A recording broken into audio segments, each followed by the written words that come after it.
And the main thing is just to be comfortable. You know, sometimes it's really easy to settle into a seated posture or lying down. And on some days it's rather difficult. And a lot of it depends on what you bring to the moment, what's transpired, perhaps what's going to happen after the class. So just settle in, settle back, and just take delight in having arrived here. Aligning yourself with what you value, because if you didn't value this, you obviously wouldn't be here. And then working with some of the things that I gave you this past Tuesday, asking yourself, what is the mind already aware of? What is the mind already aware of? Could be the breath, could be a mood, a mind state.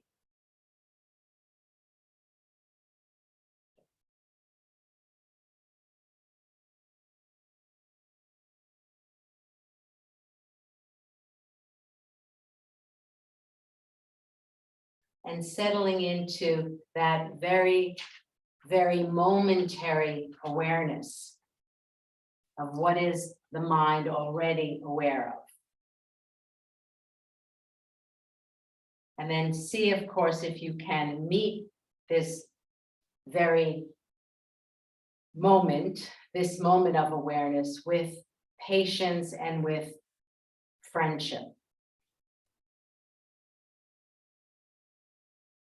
Not pushing it away, being with it fully, meeting it with kindness and compassion.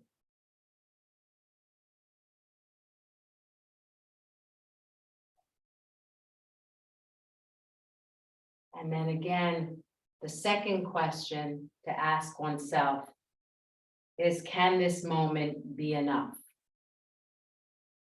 So much of the time we actually spend with the background noise of there's something lacking in this moment. See if this moment in all ways can be enough. Each moment, moment to moment. Even if you have to verbally repeat, it's enough. It's enough. So much of where we spend our mind states is changing things, altering things, making things better, becoming, doing. Think of this moment, this present moment, as enough, and nothing is lacking.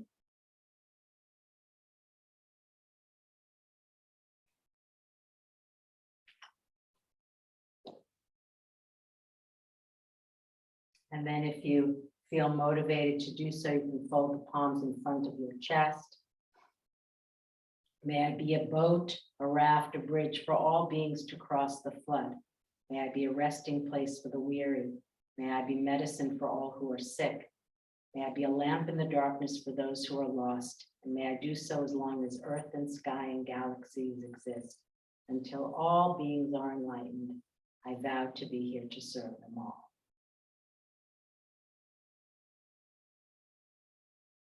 And when you're ready, you can release your palms, lift your gaze, and open your eyes.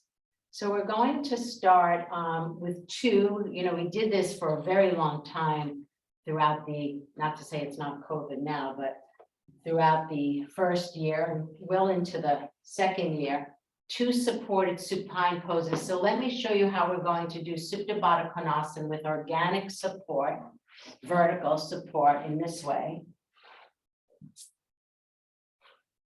Those of you who will stay a bit of time, some of you might feel that if you have any discomfort in your outer thigh, support with 2 blankets on a diagonal.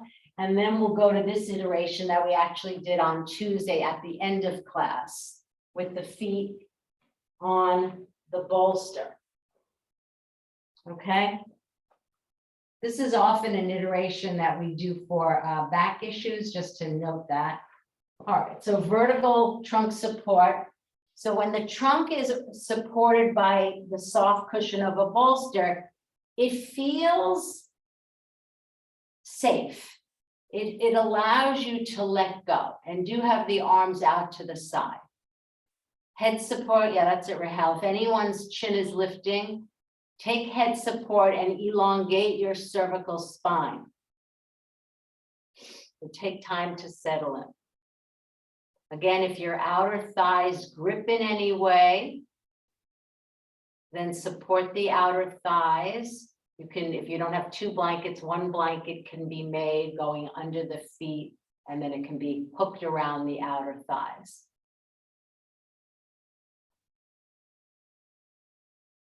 Let the diaphragm spread. And as you spend some time in Supta Baddha Konasana, as I always say, it's an exhalation forward pose, meaning that the exhalation will feel, it'll change. It'll not only get longer, but it'll feel more dominant than the in-breath. It's just the natural physiology that happens in this shape. You know, on some level, on every level, I should say, the geometry of a pose predicts the physicality, the physiology, and the emotional aspects of being in the pose. They all get revealed to you.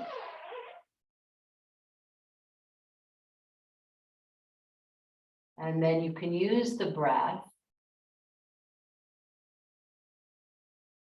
to stay with the presence of now. Inhaling, feeling how the ribs enliven, and exhaling, feeling how the abdomen moves away from the ceiling, and how the sides of the waist can elongate as you press the backs of the hands down. You turn the arms from the inside out. Now, when you feel that the mind is quiet, the heart is open, extend through your inner arms overhead. Be careful not to lift the eyes or harden the brain or produce thoughts for that matter. And then hold in Baddha Hasta and use Urdhva Hastasana, arms overhead in Baddha Hasta, to open up the armpits. But again, without alerting the central nervous system.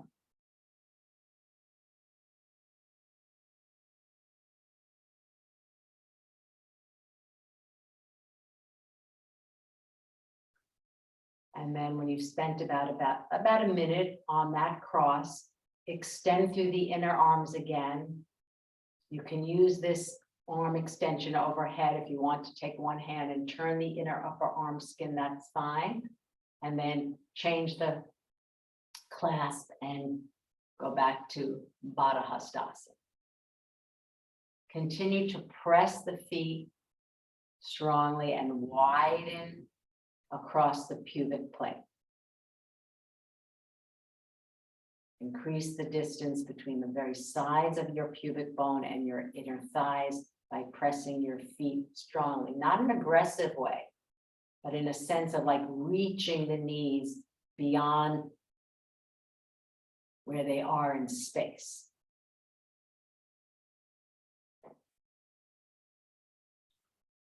Then you'll extend the arms down by the side, pretty much in line with the shoulders, so you create width across the chest. And then the second Baddha Konasana, so you can place the feet flat on the floor, roll to a side, and then take the bolster and put your feet in Baddha Konasana on the bolster. This will change the shape of your lower spine. You will not be, you'll feel it spreading, hence the diaphragm will spread. But don't think about pressing the sides of the waist into the floor. It's not like we're looking to get rid of the natural concavity in the lower spine. So the feet are elevated, which is a nice release for the lower back. The lower back can spread. Again, if you need, if the second Baddha Konasana is too much for your outer thighs, then you can take support for your outer thighs.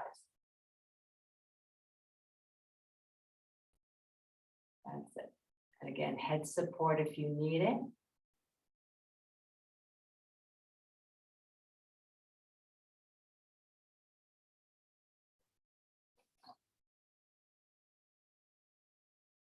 And then see if the breath has changed on its own from having spent some time in Supta Baddha Konasana.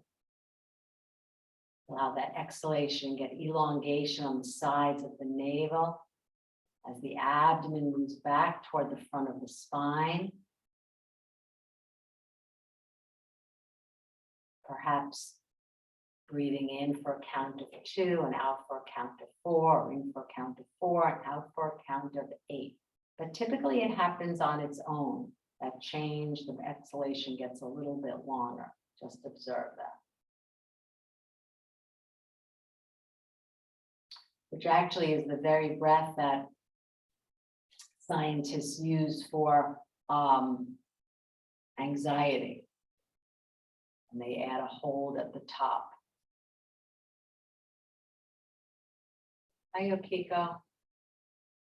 So Yokiko, it's fine to come in. We just did Supta Baddha Konasana 2 different ways, but you can join us in a moment in Upavishta Konasana.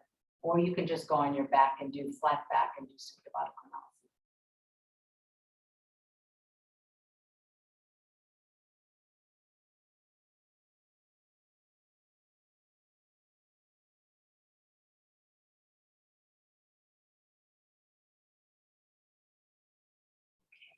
Again, when you're ready, you can scoot toward the head side or simply make the feet flat on the bolster, roll to the other side that you didn't roll to in the first.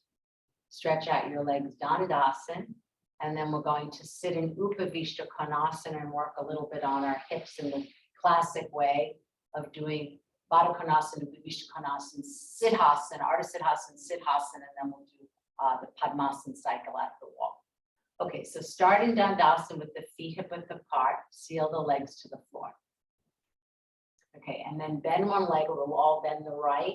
So a slightly bent right leg, scrub through the heel, take it out to the side. Don't aim for the widest Upavishta Konasana. And then bend the left, scrub through the heel. So you see, I have the toes up, heel down, and I'm scrubbing. It's the mat and peds, the scrubbing of the leg on the floor, then have the feet off on a different surface.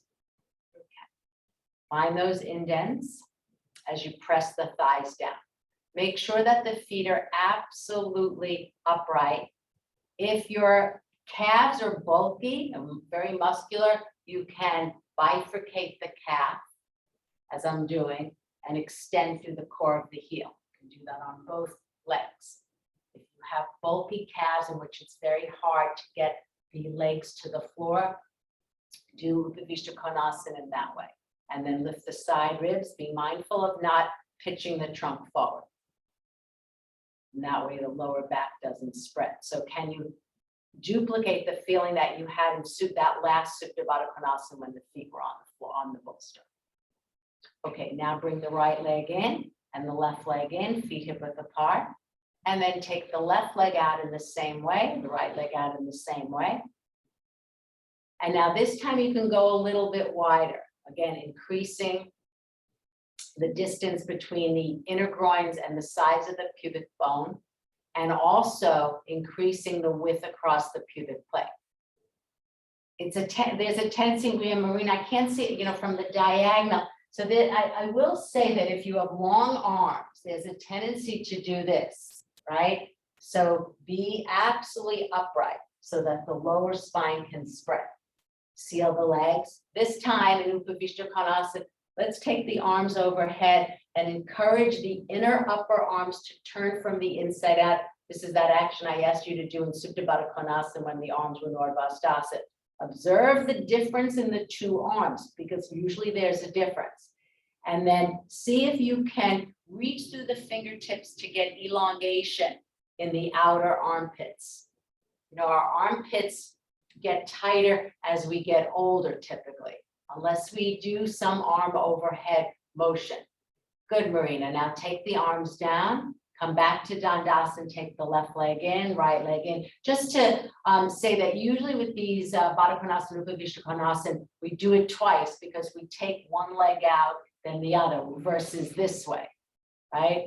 Then of course you wouldn't have to do it, but this is actually a little bit hard on the groins. So now do Baddha Konasana, but come into it the way I'm coming into it as preparation for what we'll do at the wall. So take your hand into the pit of the right knee, lean forward, hold the foot from underneath, bring the heel right in front of the pubic plate. And then it's a little bit harder to do with the other leg, but we'll obviously do it twice.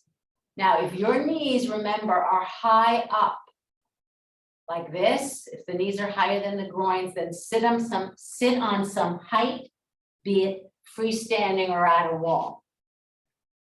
And now again, as we did supine, press the feet, that's it, Gail, press the feet strongly and reach through the inner groins. Sense that the kneecaps are moving to the respective walls as you take the hands once again beside the hips and ascend the side walls of the chest.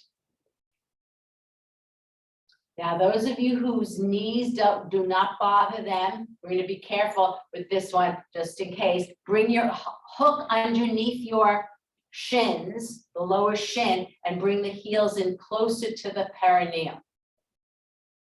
And again, reach through the inner groins, move the knees further and further away from each other. Now, forward from the knees, go back to Dandasana. Get the extension of the back of the knee, and now same thing other side, like we did in Upavishta Konasana. So have your hand in the pit of the knee, hold the foot from underneath. So you're not turning the foot. The side of the foot will remain perpendicular to the floor. The turning of the foot will happen in Siddhasana and Padmasana. And then Baddha Konasana, left leg in, then right. Again, heels in if it doesn't bother anyone's knees. And then raise the side ribs away from the floor. Be mindful, if you hold the feet, there's a chance for the trunk to come forward, especially if the arms are short. So lift your lower spine up, or you can use the belt around the feet. Okay, now good. Stretch out your legs. Now we're doing Siddhasana. So Siddhasana is a wonderful pose because you have to turn the foot, and in turning the foot, you elongate the shin, which you need to do for poses like Virasana. So now I do the same thing, only this time I'm turning the foot, I'm turning the calf, I should say, turning the foot, turning the calf, and you can feel how that shin has to elongate once the foot has been turned and the calf flesh has been turned. So this is Ardha Siddhasana, where the heel is in front of the perineum. Okay, let's do it again. All right, take your right leg in, reach for the foot, turn the calf flesh, and aim the right heel to your pubic plate. Keep the left leg decentralized, Ardha Siddhasana, Ardha Siddhasana. Feel the elongation of the shin. It feels very similar to Virasana. And now hold the shin, compact the shin to thigh, outstretch the leg. And then other leg, left leg, again, you're turning the foot, use your hand, turn the foot, turn the calf flesh, inner knee to outer knee, aim the heel well, right leg goes out to a slightly decentralized position. Okay, now keep the left leg, Achala, in its place. Now simply take your right leg and place the right heel in front of the left foot. So you're in a slightly, not the end stage of Siddhasana, where one foot, in this case, my right foot, is in front of my left. And then join the thumb and index finger, turn the arms from the inside out, and look at the bridge of your nose. Okay, now keep the right leg in its place, extend the left, which is a different way to come into it. All right, and now place the left heel in front of the right foot. So basically Siddhasana with feet, the left foot now in front of the right. It's a little bit easier than the final iteration. And then join the thumb and index finger in the circle of infinity. Extend through the third, fourth, fifth fingers.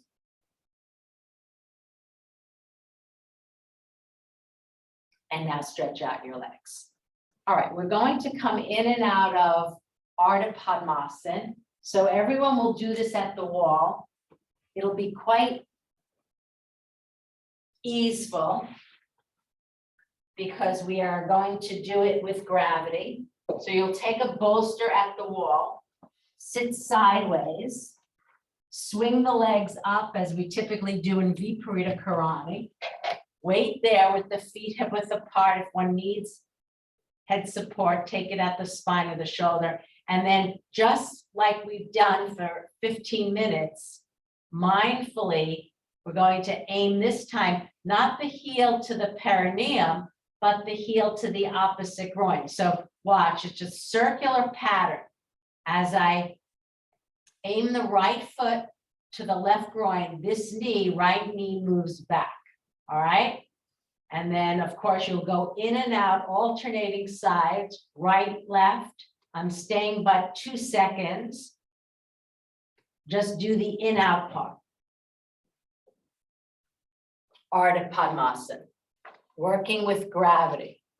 But do it in the same meticulous way we did Siddhasana, Ardha Siddhasana, Baddha Konasana.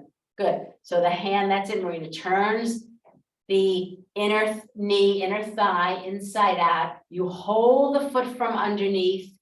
And yes, you're taking right aim to get to the opposite groin, but it's a double action. So it's a circular pattern.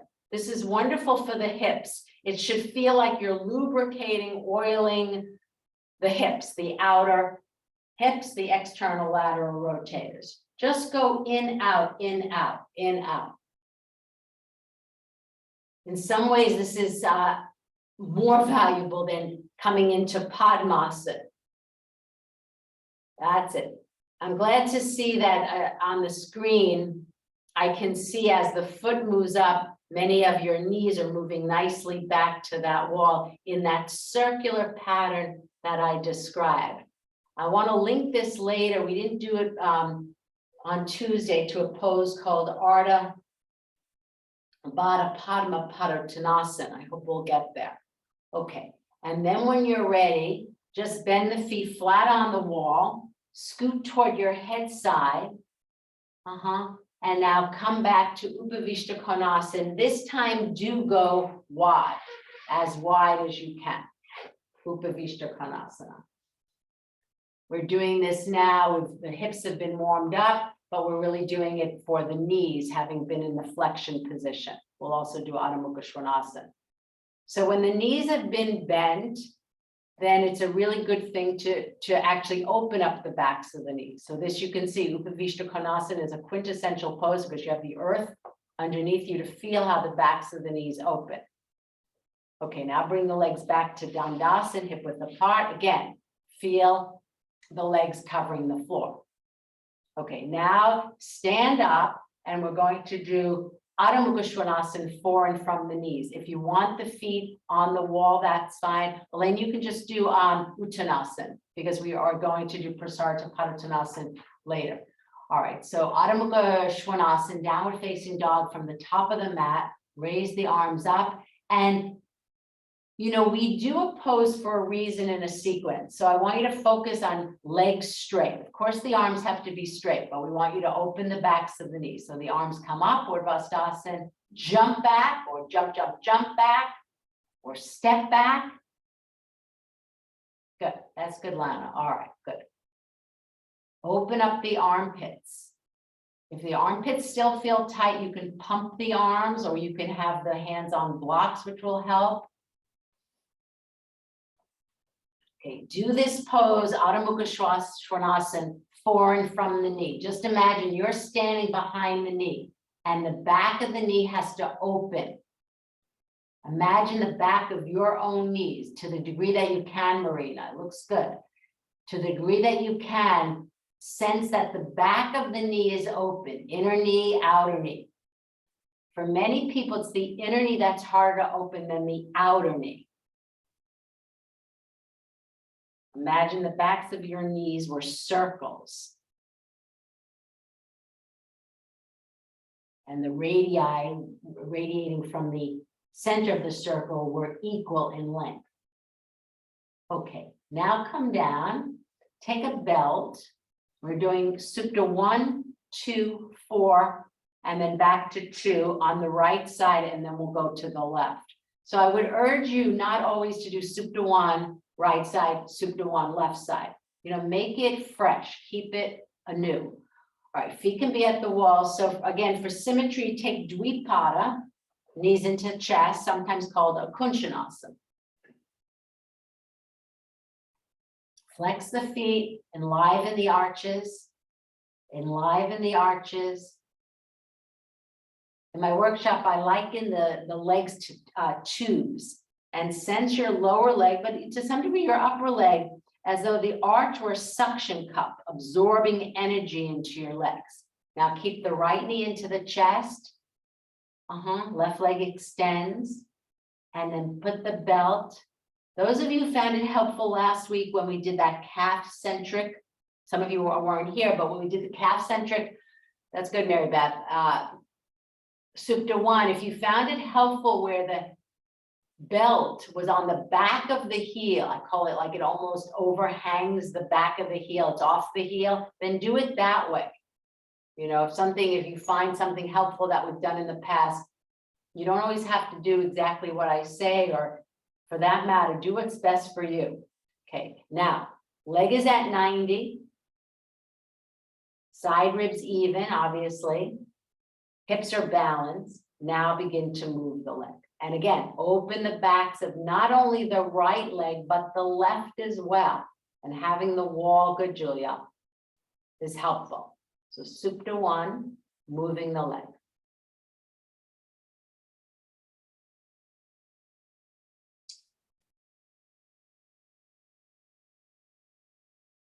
You don't have to go to your maximum yet. We probably will return to this. That's good, Marina. All right, now decentralize your left leg. Take it out of about 3 inches. This will help you balance.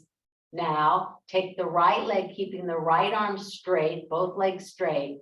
Take the right leg out to the side. Balance the pelvis. So decentralizing the left leg helps. Extend through your left inner arm and turn the right arm in the same way we did Upavishta Konasana. Gail, that's good. Turning the right arm inside out. Make sure the anterior deltoid does not roll down to the floor. It needs to externally rotate for the health of the shoulder and the rotator cuff. And then glance at your right foot, the baby toe side, see that it's parallel to the floor. And then finally, if you'd like to place the left hand at the right side of your waist and go on and turn the abdomen at the navel band from the right to the left, turn. Now, sometimes I teach it in a different manner. Sometimes we did the turn last, but sometimes it's nice to do that action before or at the same time you take the leg out to the side. So this is what I mean, do what works for you. Maybe it didn't work. You didn't get a lot of turning power when the action was taught at the end.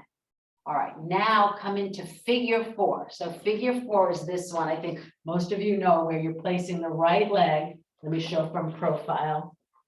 This left shin is parallel to the floor. And again, I'm using my hand.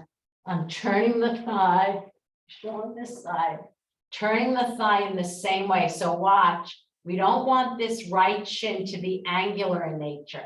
It should be parallel to one's collarbones. So using the hand in the pit of the knee and pit of the thigh, really we're at the root of the thigh, where the top of the thigh and the pelvis meet is really critical. And then if you want, hold the back of the left thigh and draw the legs in. Good, Marina, that's it. So the main event here, and you felt it a moment ago when we were doing the art of Padmasana. Now, yeah, and we'll do something different that's not often taught, but makes sense. All right, so now do this.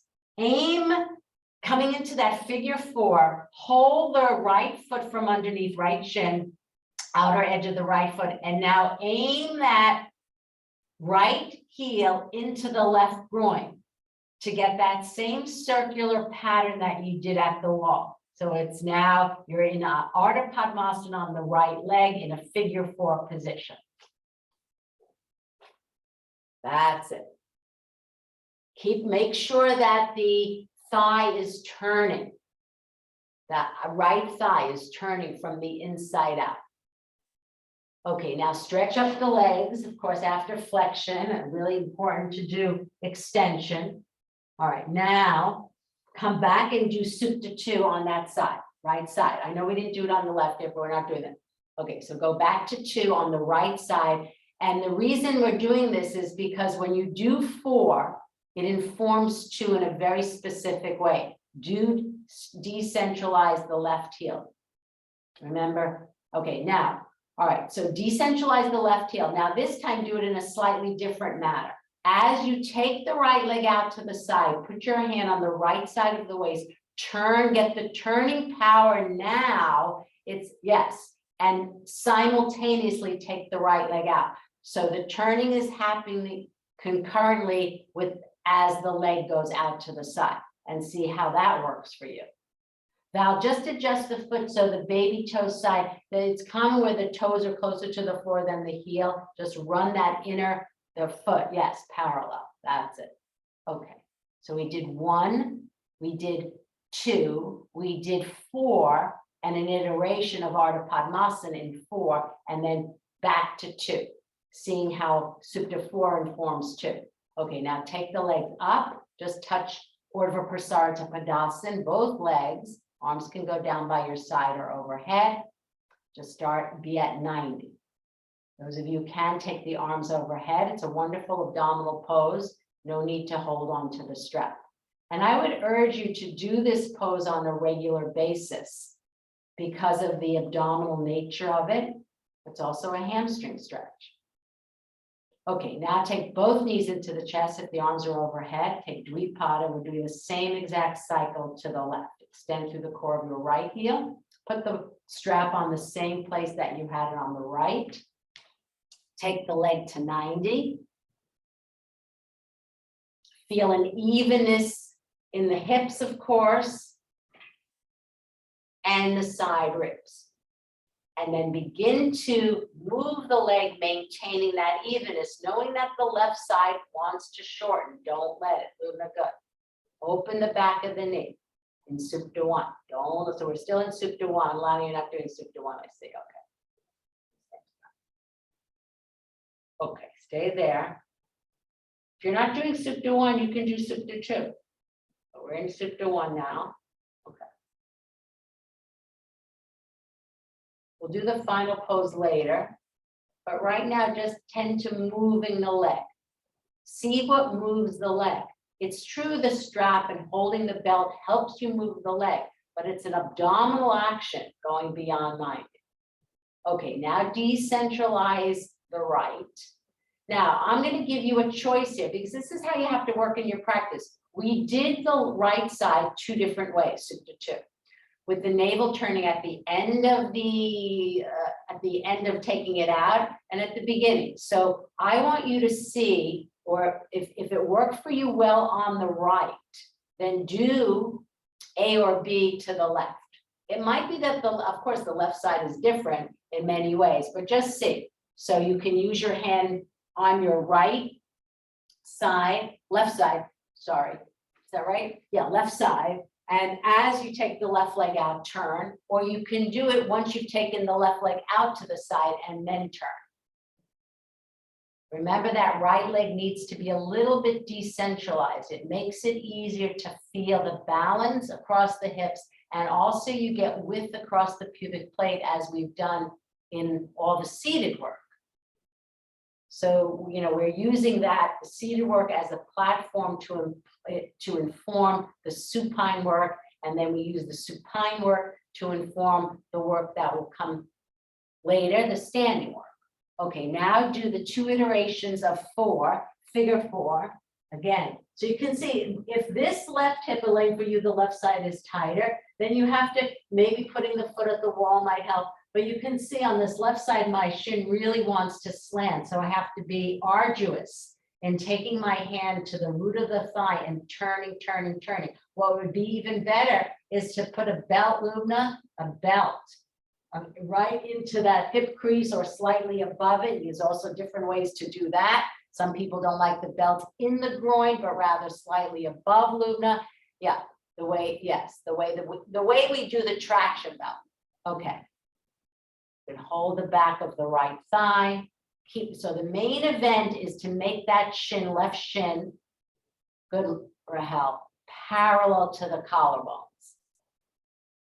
Good. This side is tighter than coming up to a wall. Gail, I think you could be a smidge closer to that wall because it looks like the right thigh is angular in nature. And for that matter, if anyone's using the wall for figure 4 and you want to get into the hip more, then you know you have to scoot in. So you scoot it. If you're using the wall, remember the principles where you scoot toward the wall, but not at the expense of the buttocks leaving. Okay, now just to remember to finish the side with that second iteration, aiming the left heel to your right groin and find that double action. So you can repeat the mantra of as the heel, left heel moves to the right groin, the knee turns away. Imagine it, we're back at the wall. That's why we did it, Ardha Padmasana.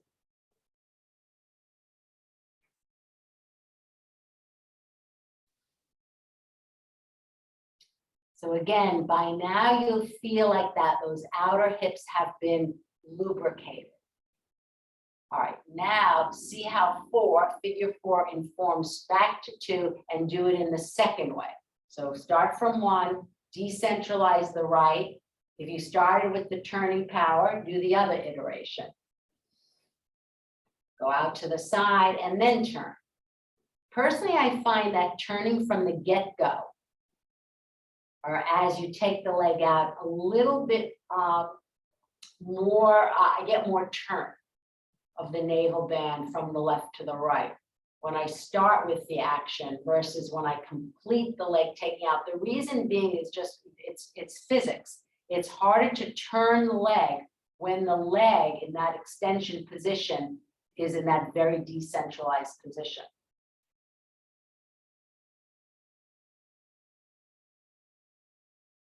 Good.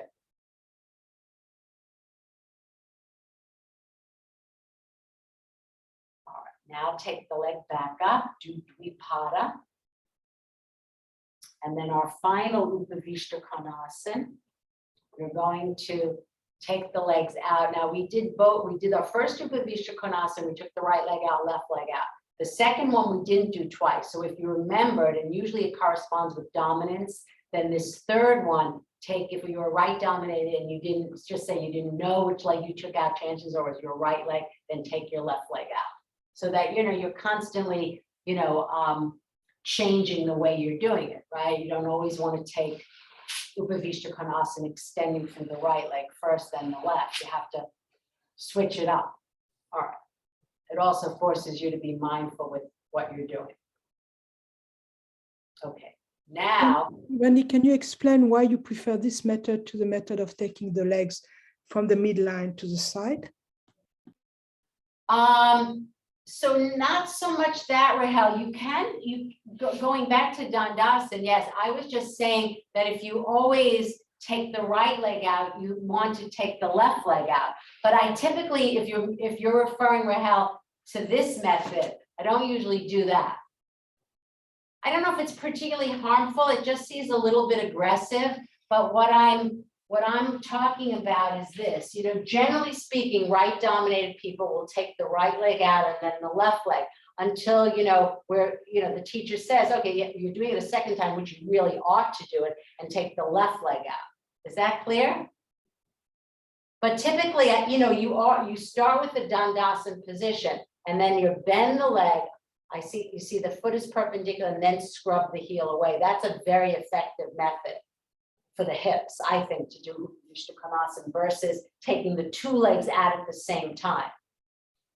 I mean, to me, Rahel, and again, if this feels aggressive to me, this bending is like lyrical, all right? And now in this one, hold the sides of the foot. Those of you, so Lubna, you probably have the two belts there. And now we're going to come forward any amount. If you choose to have a blanket there, that's fine. Some of you will, if you've had issues in the back, do turn the arms. So this is what I'm seeing, guys. This action in the upper arms, you probably can't tell with my Just checking if I had anything underneath this. Let's see if anyone, Lubna, you know, I'm gonna spotlight you because you have sleeveless. Can you make sure your arm, just turn your arms? Because this is what I saw in a few people coming forward. The anterior deltoid, which I was alluding to, is internally rotating. You wanna, the inner upper arms should still turn from the inside out. Lubna, I'm gonna spotlight you because we didn't do this on Tuesday. I just spent time yesterday talking about external rotation, internal rotation on the shoulder with someone. So I'm particularly mindful of it. Lubna, all right, you're on. Let me see. Now I can see your beautiful arms. Yeah, and that's good. You have nice. So you can see, as I'm seeing, her inner upper arm. Just release one strap, Lubna, and turn, just take down one hand from the strap and turn that upper arm skin. Take your hand to the other arm. Yes, turn it.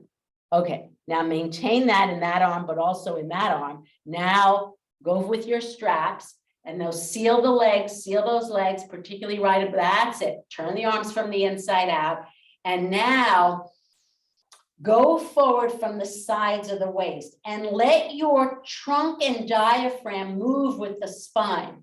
So that this part of you has to move with your spine. You don't want the diaphragm to move back and the spine to move forward. Now, right above the knee, Lubna, press it down, extend strongly through the cores of the heels. Okay, turn the arms from the inside out. Yeah, now keep the trapezius moving away from the neck. Now, see if you can put the neck, Lubna, in more of a neutral position. So you're not leading with the chin. It was another thing we talked about, the crick in the back of the neck. Let it be long. Let it be long. Good. All right, everybody, Upavishta Konasana coming forward. Thank you, Lubna. All right.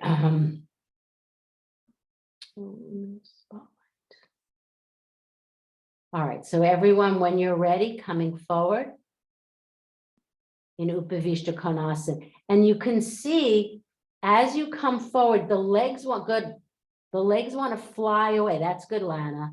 Watch the neck. Watch the neck. Keep the neck long.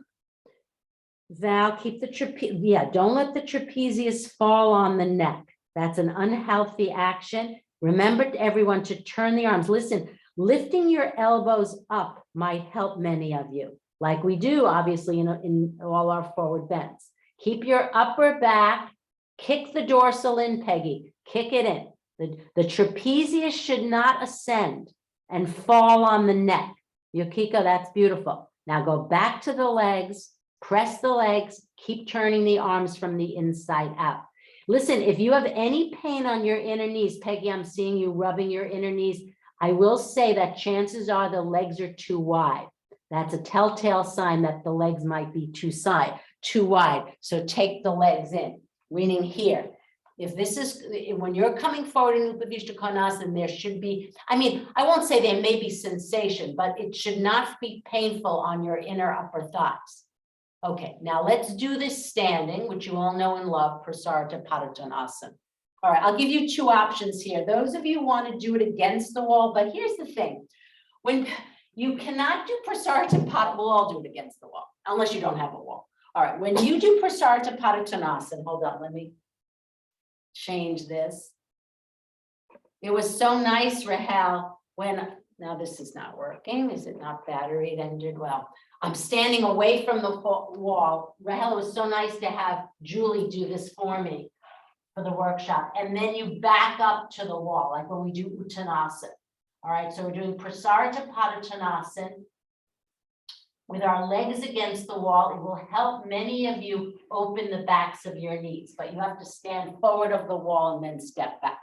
All right, just the first stage, and then we'll do an iteration freestanding. Okay. So now, after having done the supine poses, I'm kind of summarizing here so that not only will you remember the sequence, but it will make sense. So we did Upavishta Konasana 3 times. Now we're doing Prasarita Padottanasana. Now you can step back, Marina. Yeah, to the degree, Marina, that you can, especially on the right leg. Don't force it. If you have a baseboard, it's going to be hard to seal the legs Yes, Rahel, that's good. Yeah, and we're actually gonna do that. So start with the hands underneath the shoulders and kick that dorsal spine in. Again, the same thing with the neck. Keep the neck in neutral. Yeah, what I see a lot of these days in yoga is the lifting of the chin, and you're getting that crick in the back of your head. Keep the neck long. Okay, now to come out, step forward. You can step in a little bit, heel in, step forward and up you come. All right, now we'll go back to that freestanding, only we'll do iteration 2. So I'm starting here, bending out my hips, concave back. Then I'm keeping the legs in their place and then extending the trunk like dog pose, getting elongation in my outer armpits. But we're going to use Prasarita Padottanasana to do some really interesting work soon. Okay. So when you're ready, Prasarita Padottanasana, good, Julia. Feet parallel. Now, inner knees firm. Bend forward at your hips. Bring the hands directly underneath the shoulders. Kick the dorsal spine in. So that's the first stage. The second stage classically is head down, but we're not going there. Okay, now keep the legs, have the memory of the wall, walk the hands slightly forward, duplicate what your body feels like, your trunk, your side walls of the waist, the elongation of the armpits. Yeah, now Gail, I'm not seeing you on Tuesday, you were on a diagonal, so I was able, not a diagonal, on sideways profile, I was able to see if the legs pitch forward. So just imagine I'm standing in front of you and pressing your thighs back. Elaine, the thighs need to come back. The root, my hands are on everyone's roots of the thighs. You're good, Luna. The legs have the memory of the wall. That's Ilana, elongate. Now see, Ilana, that's good. With your hands wider is actually advantageous to you to open up the armpits. Remember that.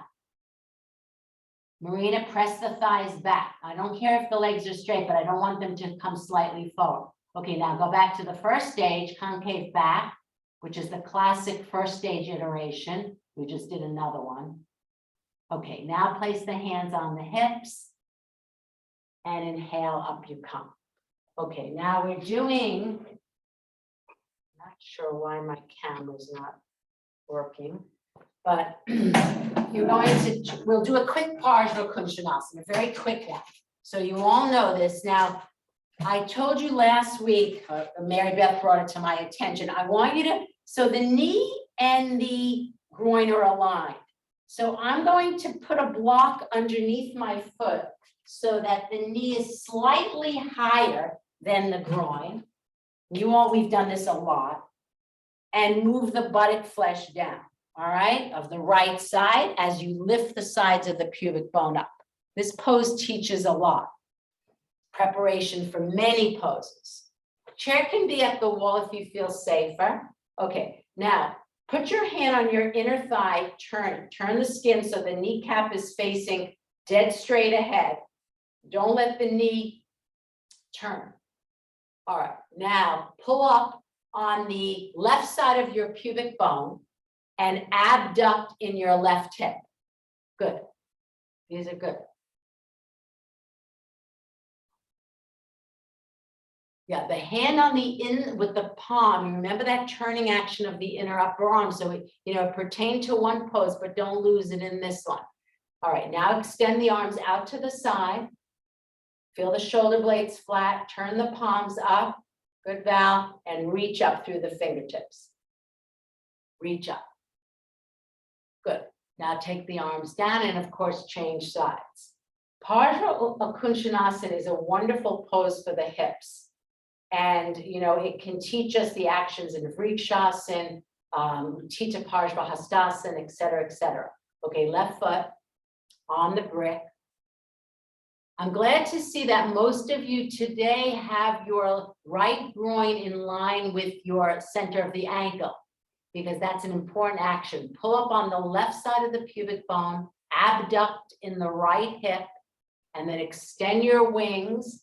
Yeah, Mary Beth, that's good. Keep me moving the left buttock flesh down and then reach up. Keep turning the knee. Keep turning the inner upper arm. Sense your fingernails could touch the ceiling. Okay, Now come out mindfully. All right, now duplicate that action. Let me try this again. All right, so let me go back here. No, this here, so you can see me. I'm taking my leg out to the side without chair. So I have to abduct even more because I don't have the stability of the chair. Okay, we did this work in the workshop. All right, here we go. Try not to list. I know it's difficult, but try not to list to the left thigh.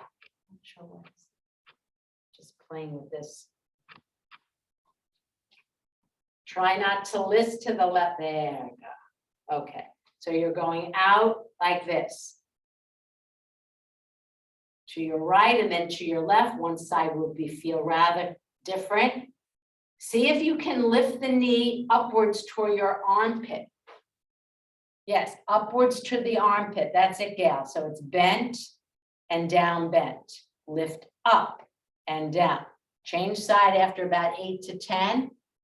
Other side, abduct in the corner of the right hip and lift up. Lift up. You might also find, as we've explored, that balancing with sneakers might be easier. If this is hard on your hips, go back to Parsvakonasana because it will offer Rahel more stability when the foot is raised and static on the chair. It's more stable. Okay. Yeah, go back to the chair, Rahel. All right. Do an equal number on the left side. Okay, now Vrikshasana should be a breeze. So bring the feet together. Big toes need not touch, especially if you have abundance. Spread the feet. Lift through the arches, tighten the kneecaps. All right, now manually put your hand in the pit of the right knee, raise the right leg up so the sole of the foot is on the median line of your inner thigh. Pause. Move the right buttock flesh down. Now take the palms in front of the chest, find your median line, and then extend. Hopefully the arm work that we've already done will help you take your arms to Urdhva Namaskar. Urdhva Namaskar. And now take the arms down. If that was difficult, try a different way of taking the arms overhead. Go out to the side, turn the palms up, and then press and do with movement.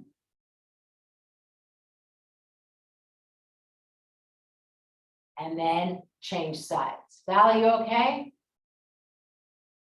All right, we're doing Vrikshasana. So now tree pose, taking up your left leg. I'm just sitting because I couldn't be up.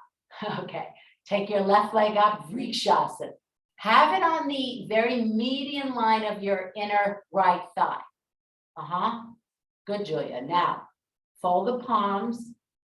Keep moving the left buttock flesh down and then reach up. Reach up.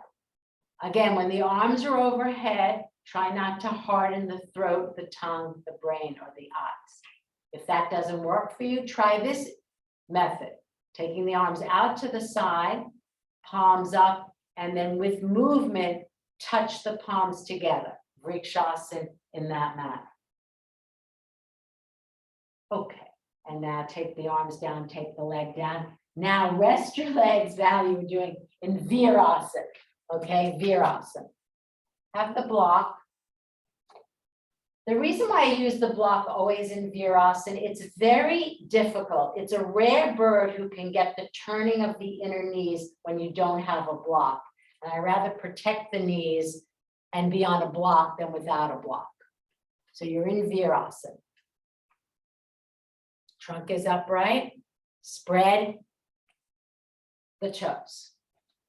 Okay, now I'll show this in profile. You have to turn the neck to see. That's fine for a moment. So you're going to be in Virasana and then to your toe squash position. And I'm even doing it with the sneakers, opening up the plantar fascia, and then take the block away, go back to Vajrasana, and then we're coming into Parigasana, okay? So let's do that in order. Virasana to toe squash. Palpate your feet with your hands. Feel how that arch again is like a suction cup. Good, trunk is upright. And then go to Vajrasana, where the big toes are together. Imagine your ankles were belted. They will come apart as you bring the buttocks to the heels. Vajrasana, thunderbolt pose. Or hero's pose is Virasana. Okay, now from Vajrasana, kneel. Look back at your feet. You're on the tops of the feet like Virasana. Now bend your right leg and put your hand on your inner knee as you did in Parshva Konasana. Now, keeping the left leg achala, meaning in its place, not letting the hip move out or in for other, I should say, more unusual for the hip to go in. Most people will let the hip move out. Now, take Parigasana to the right. Firm in, abduct at the corner of your left hip. Keep pulling up from your inner left knee to your inner upper thigh. Now remember to fill in the gap, guys, fill in the space between your right side ribs and your inner upper right thigh. Fill in that space. That's good. All right, now come up and now use that now to final gate where the leg is straight. So you just weren't bent, filling in, so there's no gap, not so much, not here. I fill in the space.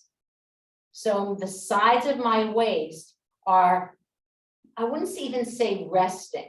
They are in contact with my inner thigh. Then I'll extend the right leg and go to the full pose, Parigasana, with the leg straight.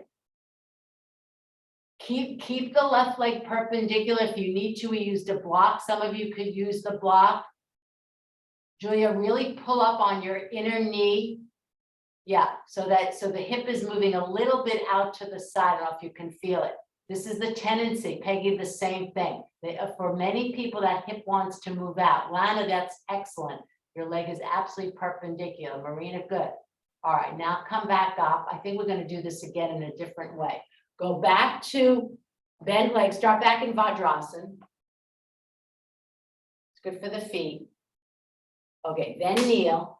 Now bent leg. So here's the thing, like Parshva Konasana, it's easier to get the side ribs in contact with your inner thigh when the leg is bent, right? And then you'll extend the leg in the same way. My toes are up, my heel is down. And then with movement, travel, okay? Bent leg, Parigasana to straight leg, Parigasana. Be mindful of not when the leg is straight. So this is what happens when you extend that left leg. The right hip wants to move out. So use the block, right? It helps.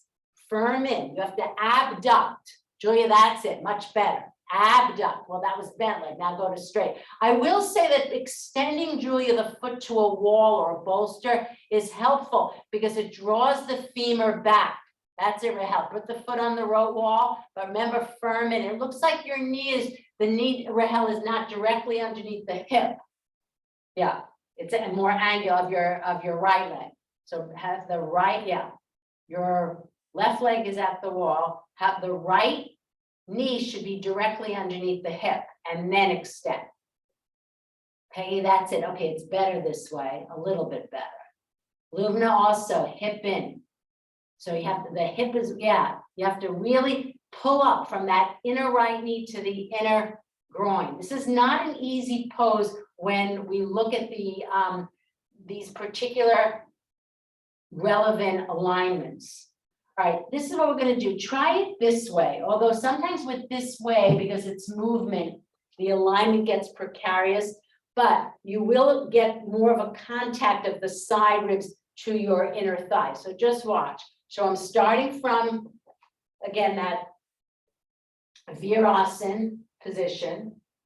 I sat in Vajrasana, then Virasana, and then I'm going to bring the trunk forward like you did in Prasarita Padottanasana. Now notice when you won't know, you can't see this, but my buttocks have shifted back as I extend the trunk forward. And then quickly, I'm going to zip around with the legs straight, toes up, heel down, and take Parigasana. So the interesting thing about this is why I point out these iterations. So this one will make it, this way of doing it will make it easier to get the connection of the side ribs to your inner thigh, but it will be harder working with the movement to get the abduction of the hip. I hope that makes sense. So your mind has to be on your hip even though you're moving. All right, so now you're in, feet are in Virasana. Okay, now extend the trunk forward. The buttocks will shift behind. Don't worry about that. Now, you've done this already, so it's in your body memory. Take your right leg out to the side. Right leg is straight, toes are up, heel is down. Now, alert the right side of your waist. Walk around, but as you walk around, say to that left hip, abduct, pin in. And then the trunk, well, yes, the trunk is parallel to the floor as it walks around, but then you have to make it face forward. Good, Rahel. You will get a bit, it'll be more angular, Val. So that's what's really, and then to revolve the chest from the right to the left, like Supta 2. Okay, so this method really works this way, but you have to be vigilant in keeping the left hip pinning it. Okay, we're going to the other side, obviously, bend forward. This is the Prasarita Padottanasana action, right? Okay, now extend out through the left heel, walk around. As you walk around, you're alerting, you're low down. That's why the method works. You're already, the trunk is lower to the floor than going from upright to down. You walk around the town and then face forward. It works. But now, Yukiko, you can extend the leg. So in the final pose, Julia, the leg is extended. And so it's kind of, you're working with movement. Things are happening quickly. Val, see if you can bring, Lubna, if you can get lower. So, okay, come back up. So here's the thing. All right, so just, I have to explain this so from a wise point of view. All right, so the reason why this works is, look at, so my trunk is much lower to the floor. So when I take out this leg, this whole left side is much lower to the floor starting out from the get-go than clearly it was here. Does that make sense? So I'm using, basically, I'm down low to the floor and then all I have to do is walk around and turn. But here's the tricky part about this method is this hip wants to move out more than when you have the integrity of going to the other side and from that hip, right? All right, so let's do this. Let's take it classically again. So we're going back to sort of the way we really didn't do it at all. All right, so straight to straight. All right, bend the right leg, extend. Extend the arms. Turn the palms up. Now keep this left leg in its place. Everybody press the left foot, lift from the knee to the hip. And now don't disturb this left leg. Now go. See if you can get, so now you have to combine the actions of keeping the left hip where it is, but get the right side of your ribs closer to your inner thigh. Turn the body from the right to the left. And now inhale, up you come. Vajrasana, good Mary Beth. Vajrasana. And now Virasana, basically Virasana feet and other side. So bent, straight. You touch the bend because it turns the inner knee. Then go to straight, firm in, pull up, extend, and now maintain as you go. Let's see. Parigasana. Yes, foot can be at the wall or having the foot against a bolster. Block can be up on, good gal, on your inner thigh. Gate post. Try not to hyperextend your Kiko. That, yeah. And now, Yukiko, you can see how if you look at yourself on this, your inner groin, your inner right groin is moving way fast. So you've lost that perpendicular. That's why the block there is helpful. All right, now inhale, up you come. This will feel really good on your hips. Take Utthita Trikonasana at a diagonal. So you're going to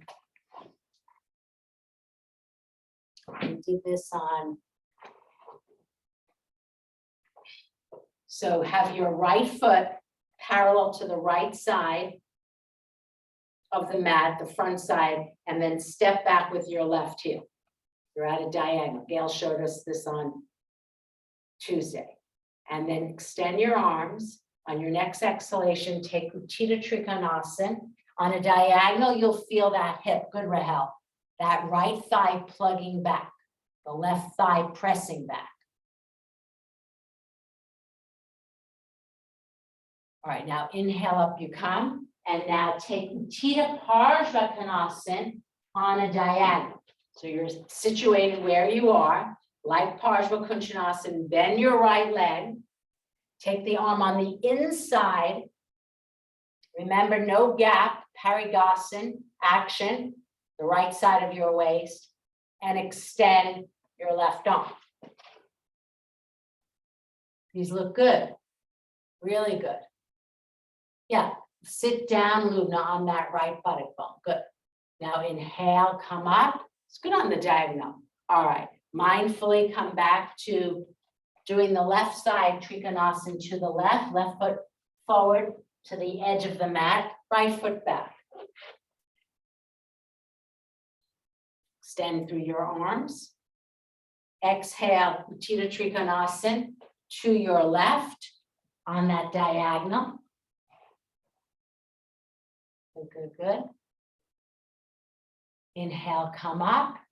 Utthita Parshvakonasana on a diagonal. Bend the left leg. Watch the knee. Have the arm, good, Gail. Right. The left arm on the inside of the left knee. Aim to get the left side of your ribs up against your inner left thigh and turn, and turn, and turn. Good, Peggy. These look good. Good, good, good. Watch the knee. So Yukiko, press the arm into the knee. So it looks from my vantage point, the knee is slightly caved in. And remember to roll the left buttock under you and move it to the dresser. That's good, Marina. Now inhale, up you come.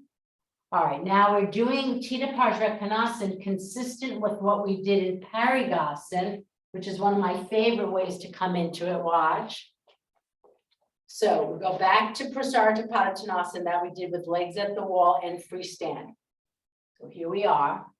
Then I gave you these instructions when we did Parigasana. I alerted the right side. And again, you have to make it lyrical. So you're going to turn the right leg out. So again, my trunk is closer to my inner thigh when I come into the down to up action, right? So you know the pose. It's hard to teach beginners these iterations because they don't know the pose. These poses, this is having your cellular memory in your body. So you're coming into Utthita Parshvakonasana from Prasarita Padottanasana. See how I walk, walk, walk? My arm is on the inside, and then I take the final pose. Another way of getting the chest on the inner thigh. Okay, here we go to the right when you're ready. Okay, so come forward. Okay, now now you have to humor me. The trunk is low down. So use that as an opportunity as you alert the right side of the waist, simultaneously bend the right leg, bend it, turn the right foot out. You have to do a lot at the same time. That's it, Rahel. Walk like a spider walking over. Yes, that's it. Many of you now have the connection between the good Val, sides of the rib and your inner thigh.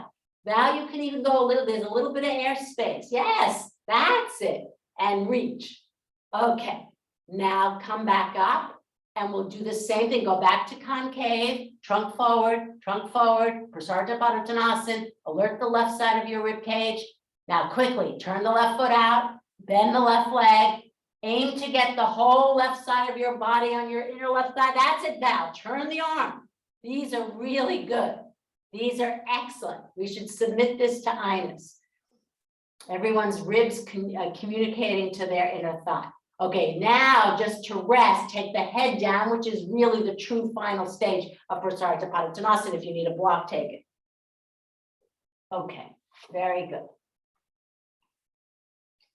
Very good indeed.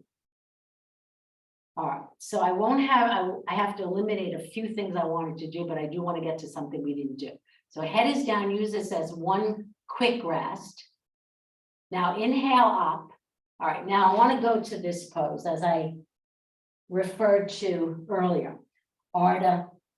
It's really at this point, Ardha Padma Padottanasana. So you're going to lift your leg up. You can do a few times. Rahel, you might not want to do this part. Then do a standing Supta 4, which is this, shin parallel to the pelvis. Then holding the foot from underneath, get that circular action that you did in figure 4 and at the wall. Bring your right heel into your left groin. Okay? All right, so let's try it. First, stand in Samasthiti. And I like to say Samasthiti when I'm teaching a balancing pose because Samasthiti means equal sama standing. So feel equal, even, equanimity. Now lift your left leg up a few times.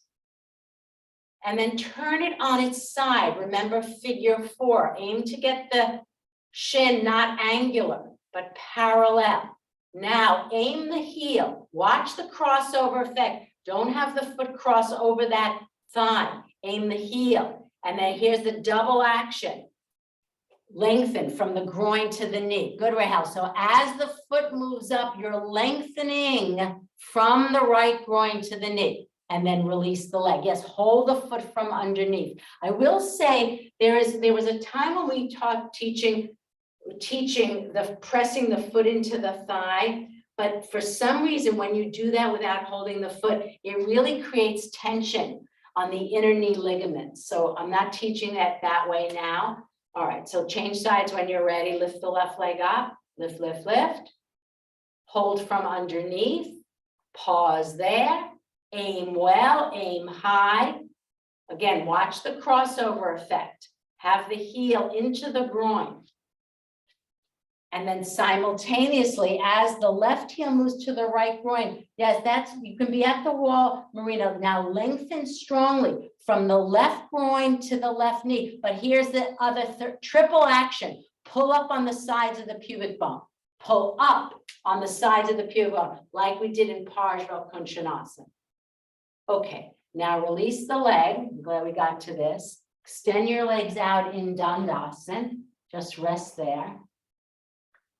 All right, now we're going to do, we didn't do this on Tuesday, the first stage of Ardha Baddha Padma Paschimottanasana. All right, so first, when we have done Paschimottanasana for a few weeks straight, come forward into Paschimottanasana. Seal the legs to the floor. Remember, for many of you who, if your back is rounding, lift the elbows up.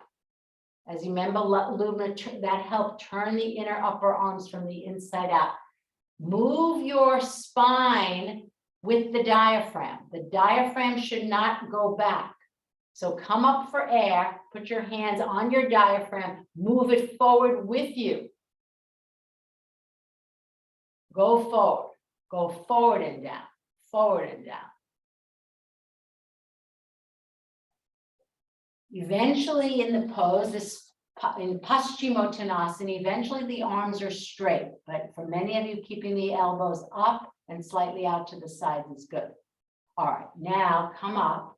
We're going to have a blanket nearby in case you need it. So now a seated variety of what we just did standing. In the same way, we're back to where we began, right? You see me holding the pit of the knee and I aim well. So I'm aiming the right heel to the left groin, and then I will show in profile. Hold the sides of the foot, concave back like we did in Prasarita Padottanasana. And then I want to take my diaphragm, but here's the interesting thing about this pose. For people who find forward bending challenging, seated forward bending challenging because their diaphragm moves back and the trunk goes forward like this. This is so interesting to me because the heel is right in the abdomen itself where the diaphragm is slightly above. It helps you move. The heel actually moves my diaphragm forward. So for some people, and I found this to be one of the easier forward bends, far easier than Paschimottanasana. Okay, so let's do it. So there's always reasons, and that's a valid reason. The heel there helps get the diaphragm and the abdomen up and over. All right, so now when you're ready, if anyone's knees bother you, decentralize, just have the foot on the inside of the thigh, more like Vrikshasana, Marina, or you can put the blanket, that's what I refer to, underneath the foot and do it in that manner, okay? And come forward, Ardha Baddha Padma. Remember to tell yourself the mantra as the foot comes up, you're lengthening from the groin to the knee. And then take the first stage concave and then go forward. See if that heel, good Lubna. So Lubna, I think for you, this also works in that same way, right? Yeah, you can see it. I'd be curious, Lana, if it's helping you. Watch your upper back. Lana, maybe sitting on a smidge of height might help. You can, if your back is right, make no mistake, you can do this. I've seen this done many times where people sit in the chair. Let me show. Quickly. We're running out of time. So this is not so bad. And then I got myself too far away. I'm reaching for the wall. You see? Marina, that could help you, my friend, on that right leg. All right, change sides. Do stretch out your legs into Dandasana. So it's interesting, typically one would think this pose would be harder than Paschimottanasana, but for some, it's actually much more easeful. All right, so you're bending the left leg in the same way we've done all morning, aiming well. If your knee is up, and I strongly suggest you decentralize the left leg even to the point where you take a blanket and you put it underneath your left foot. That's fine. Or you can sit or you can sit on some height. The knee is down. All right, and then come forward into the concave. Use a strap if you need to, and then move the diaphragm. Good, Marina. See if the heel in the abdomen, in the lower abdomen, helps you move your diaphragm at the same rate with your spine. Oftentimes people get back pain because of doing seated forward bends because their spine and diaphragm are moving not equally. And now take a final Paschimottanasana. Some of you can use your blanket or your bolster and roll your armpits, or you can put the bolster on the shins and come into not so much aiming to get further, but just a more restful Paschimottanasana as a precursor to Shavasana. Yeah, Yokiko, now lift the elbows up and decentralize. So your upper back is moving slightly away. Good, Julia. Yeah, I don't want to give too many points in this Paschimottanasana because this one I want you to experience more from an organic body. Good. It's hard to rest when the teacher is hammering home, alignment issues and points of instruction. But just rest there. Sense your brain cooling.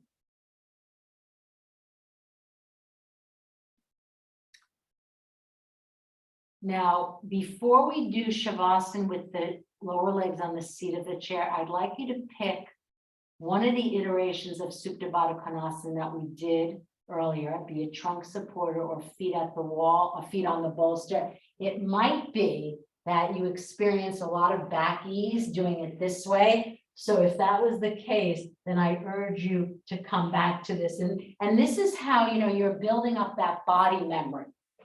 Okay, so either one, but the one with the feet on the bolster may be particularly of value, having done those seated forward bends.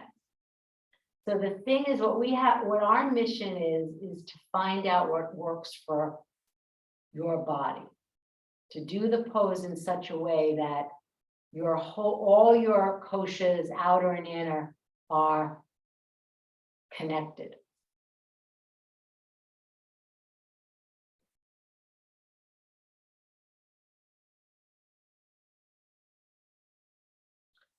Mary Beth, I just want to say that I did work with the Parshva Kunshanasana, stepping back with the foot on the chair, when the foot was on the block and then stepping back. It was a little awkward, you didn't want to fall off, but it worked well. I mean, you had raised that point on Tuesday, so I just wanted to get back to you. That was a good question, but we didn't do it today. Which brings me to the point There is an iteration of Utthita Parshvanathanasana where the foot is either on the block or up on the chair. We did it, those of you who were here on Tuesday, can be particularly helpful for the hips. It's more easeful on the hips. The angular one as well.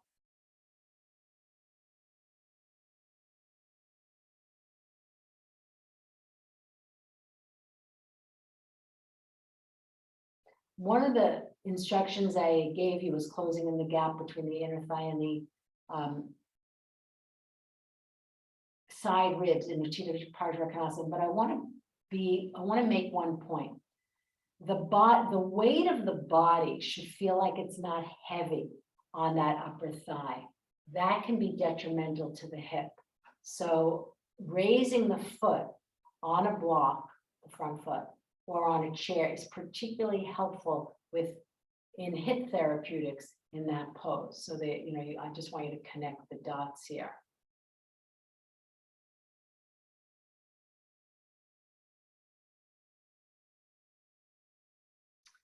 And then what I'd like you to do now is easily transition to lower legs on the seat of the chair. Again, particularly helpful for the lower back to spread for our final pose, Shavasana. You can use the bolster on its tall side on the roots of the thighs to get the traction. So placing the bolster here, just imagine my lower leg on the seat of the chair, and I'm pressing the bolster and roots of the thighs back to get the traction. There is a way of hooking up the lower legs to the bolster and to the back rungs of the chair, which is even more. I mean, Nancy did that on Tuesday. That's good, Mary Beth. And then just have the arms. Once you've gotten the traction with the hands and the bolster on the roots of the thighs, then relax the arms down by the side. Good. And take this well-deserved rest. Rest your awareness on the coming and the going of the breath.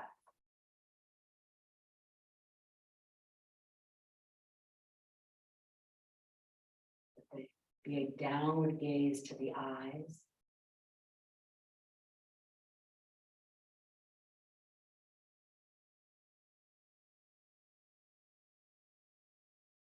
Sense a calm mind and an open heart. A calm mind and an open heart.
When you connect the mind with the heart, see if you can feel more space, internal space in your body and in your mind.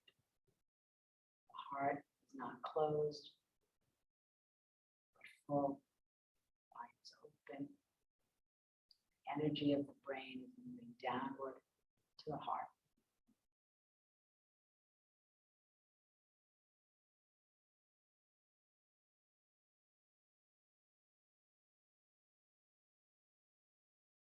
Know that in this type of psychotherapy called polyvagal psychotherapy, this is one of the practices that they do.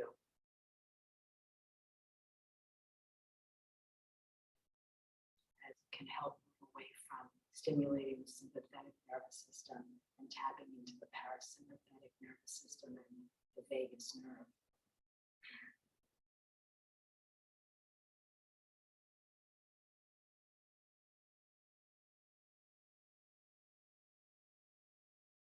And then what I would suggest is throughout the day, you know, when you're feeling impatient or about to say something or to react, just see if you can go back to this connection between the heart and the mind.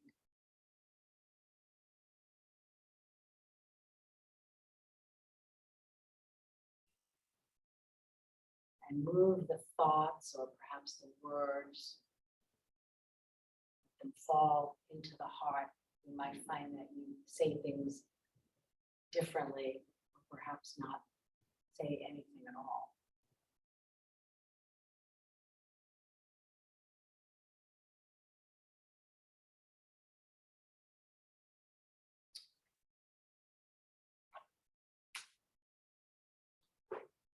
So in a moment, you'll transition to an upright position.